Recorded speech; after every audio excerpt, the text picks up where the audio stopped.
how to add PDF in Microsoft Whiteboard.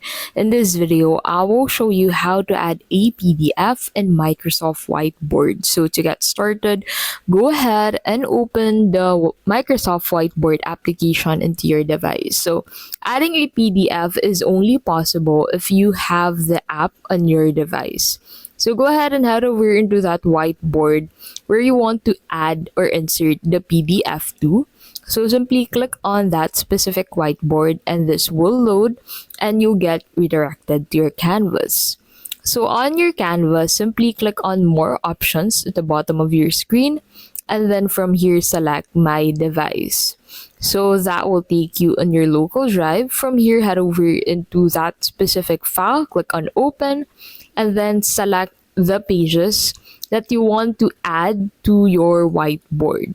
So you can simply click on that one page that you want to add if you want to add one page only. You can also click on select all to add all of the pages into your whiteboard.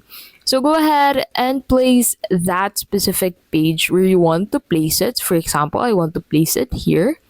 So you can add all of the pages from your PDF if you actually want to add it.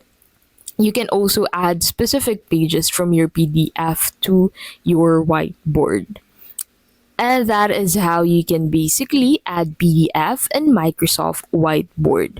If this video was helpful, please don't forget to give this video a like and subscribe for more videos like this.